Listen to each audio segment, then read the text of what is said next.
Señores, vamos a la China. Hablaremos del Ministerio de las Tormentas en la China. Así que contaremos algunas características de los dioses chinos que manejaban los fenómenos meteorológicos. Vamos a describir a los dueños del rayo, del trueno, de los vientos. En China la gente creía que cuando tronaba era obra de alguna divinidad enojada. Como en tantos otros lugares. Sí. El lugar en que se ubicaban las divinidades tenía la misma estructura jerárquica del imperio chino. Cada divinidad pertenecía a una oficina, a un ministerio, muy parecido a los que existían en la Tierra. Había, por ejemplo, el Ministerio de las Tormentas. Estaba compuesto por un gran número de funcionarios. Algunos dicen que 25. Los principales de estos funcionarios eran Lei Xu, presidente del ministerio, ministro en realidad; Lei Kung, que era el duque del trueno; Feng Bo, dueño del viento; Liu Yi, que era el señor de las lluvias. Cada uno de estos funcionarios principales tenía a cargo un séquito de criados, una cohorte de alquilones.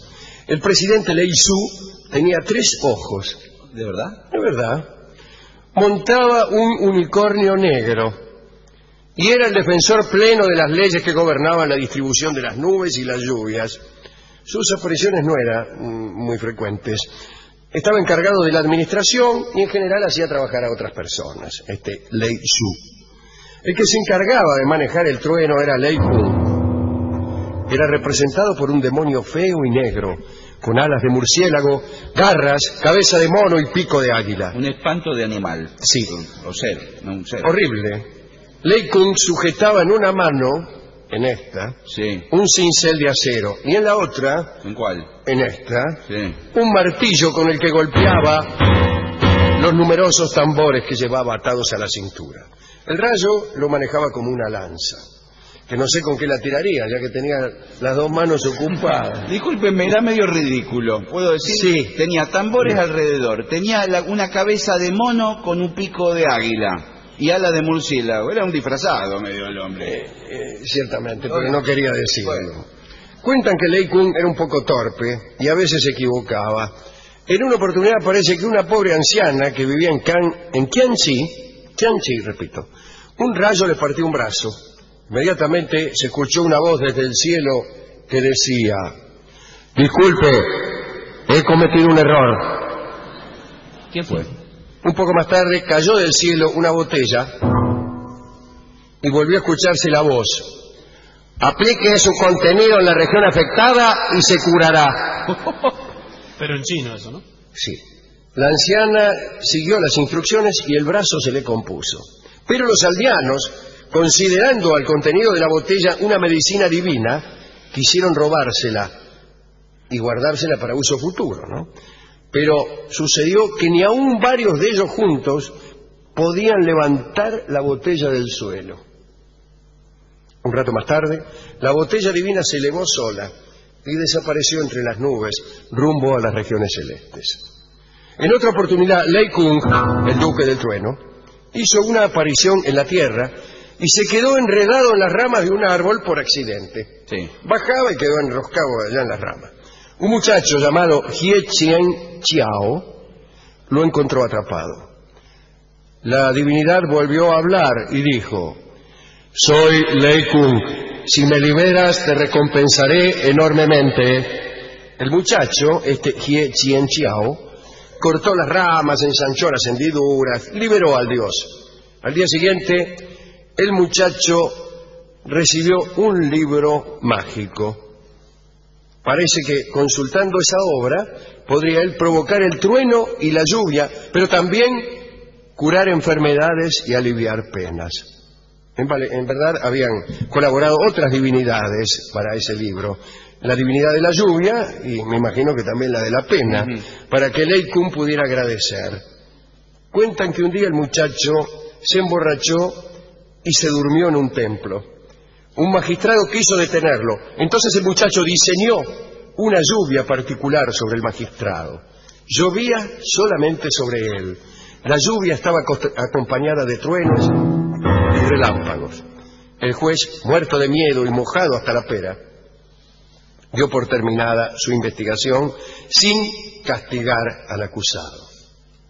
En otra ocasión, una muchacha de noble cuna cruzó frente a este muchachito Hie Chien-chiao. Él la vio, se enamoró, trató de seducirla y le dijo: mire, yo soy capaz de hacer llover donde me dé la gana. Y la muchacha lo tuvo allí un mes haciendo llover por todas partes. Ahora quiero que llueva acá. Ahora acá, y gastó sus poderes. Las divinidades vieron que era un poco frívolo en el uso de los dones celestiales y se los quitaron. Y la muchacha, cuando vio que ya no podía hacerle llover, lo dejó. No era la justa y exacta. No era justa y exacta, además era de noble cuna, de manera que, Guarda que hay tenía una moraleja, altas pretensiones. Puede haberla, Puede haber claro. una moraleja ahí. ¿Que cuál sería? No hay que gastar los poderes.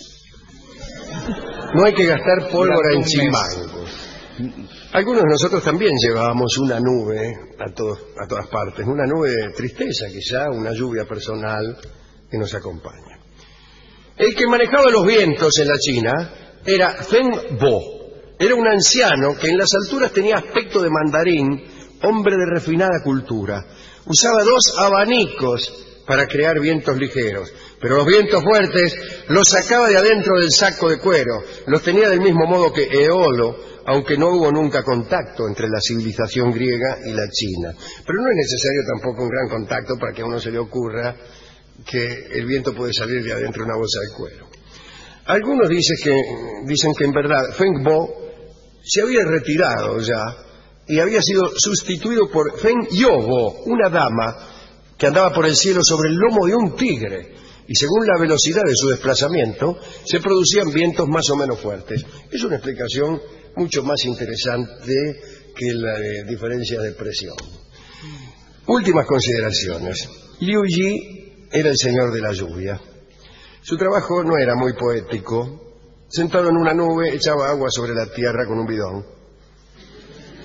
Sin embargo, Liu Yi tenía una especie de melancolía, porque a él, que era la instancia emisora y dadora de las lluvias, la lluvia no lo mojó nunca. Y como era de aquellas divinidades tiernas que gustan caminar bajo la lluvia, se lamentaba. La forma griega de la lluvia era menos poética todavía. En un principio, los griegos pensaban que los dioses orinaban sobre la tierra y que esta era la lluvia. Y justamente el nombre que distingue al cielo en griego se parece mucho al nombre que señala a la escupidera o al orinal, Uranus. Uranus es el cielo, ¿no? Hemos dicho hace unas semanas que el pájaro Yang Yang, de una pata sola, era para algunos un pájaro mágico que provocaba las lluvias y que lo hacía bebiendo agua y arrojándola desde las alturas. Un dato más de este pájaro: podía beber los mares hasta secarlos y luego lanzar el agua a la tierra.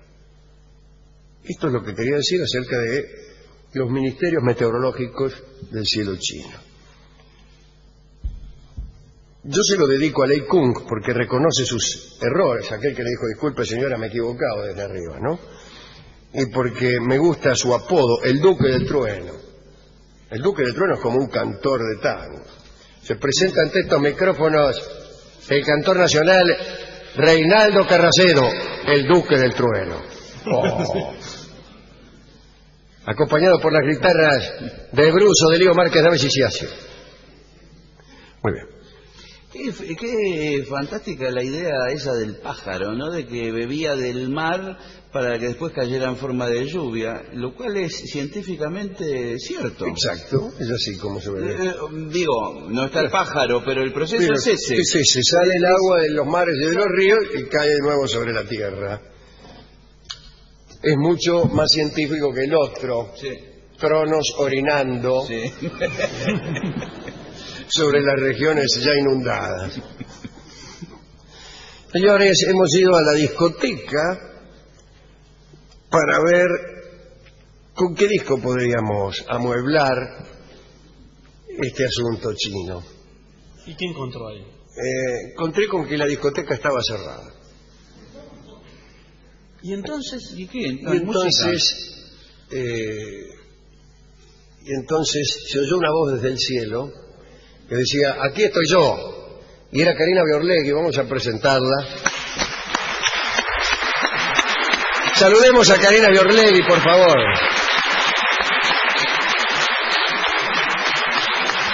Casi como una inclemencia del tiempo o un llamado de los dioses. Sí, ciertamente. Vamos a homenajear a aquella muchacha de la nobleza china que se negó, o mejor dicho, negó sus favores, pero pidió favores ajenos. Y hay un tango que se llama Che Bacana, que fue compuesto evidentemente pensando en otra cosa. Sí. Vamos a cantar Karina, mejor dicho, Karina va a cantar y yo la seguiré reptando como siempre.